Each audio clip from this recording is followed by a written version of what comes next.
Hello, friends.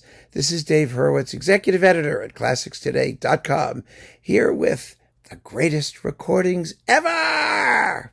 And today we're talking about Dvořák Symphony No. 6.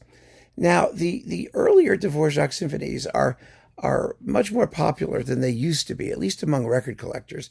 They still don't get performed very often. But you know what kind of blows my mind is that the one we're talking about, Symphony No. 6, is not an early Dvořák symphony at all. It's a mature masterpiece. So is Symphony No. 5, basically. There are 9 Dvořák symphonies. And it always sort of puzzled me as a budding listener that people only did 7, 8, and 9. I mean, what was wrong with the rest of them? The preference for those late symphonies automatically judges the earlier works or the less frequently performed works and convinces us that they aren't worth our time and effort. Now, that is clearly not true. Symphony No. 6, which is what we're talking about here, is an absolute screaming masterpiece. Yes, it seems to have been influenced by Brahms' Symphony No. 2, in its choice of key and in some of its sort of thematic shapes, loosely, but not ridiculously. It's not a copy. I mean, it's as much of a copy as Brahms' Third Symphony is a copy of Dvořák's Fifth, which you can argue, I think, with even more musical evidence than the other way around, because Brahms and Dvořák were close friends, and the fact is that they influenced each other. However, the problem is that for various, what you might call political reasons, nationalistic reasons, and the supremacy of musicology as a German academic sort of sphere of activity, it was impossible for people to accept the fact that a mere Czech peasant, a peasant, mind you, could have any influence or bearing on the musical development of the great German genius Brahms. Well, that's all bullshit. Fact is, great musicians take whatever influences they want and they make it their own and reflect it in their own style. And Dvořák's Sixth is one such example, and this is one of the greatest recordings ever. Karel Ančerl with the Czech Philharmonic on Supraphon, an absolutely glorious recording, splendidly recorded. I mean, in really beautiful, clear, rich, yummy sonics. I mean, you can hear right down through the texture, and you really have to, because this is one of those symphonies that has all kinds of interesting things happening in the bass, in its bass lines.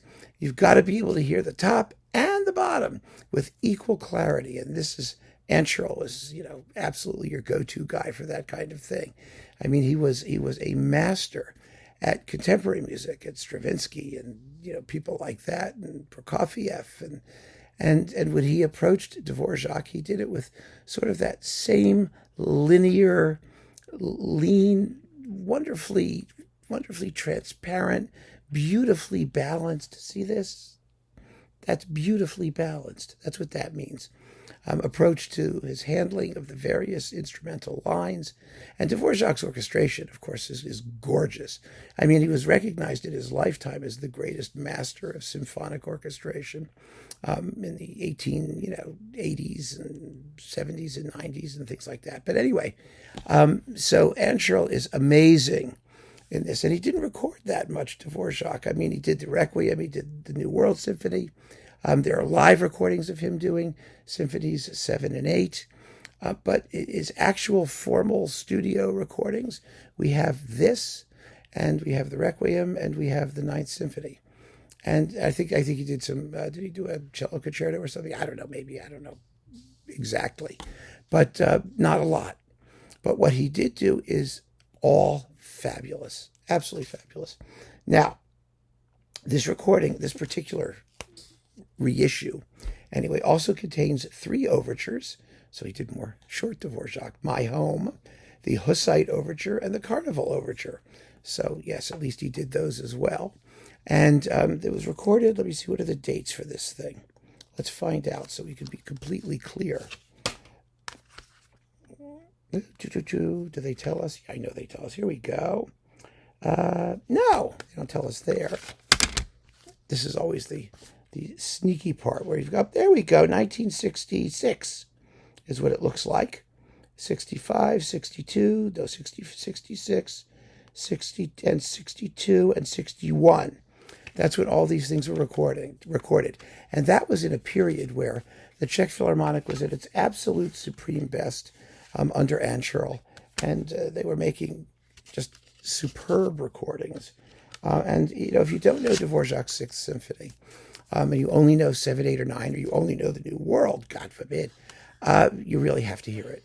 Because it is absolutely a lusciously beautiful work with a pastoral first movement, a Slavonic dance third movement, and an incredibly propulsive and exciting finale. It's a very happy work, full of amazing melodies, beautifully scored. It's just, like I said, it's a screaming masterpiece. And this is one of the greatest recordings ever. Get it and be amazed. So keep on listening, friends. Thanks for joining me. Take care.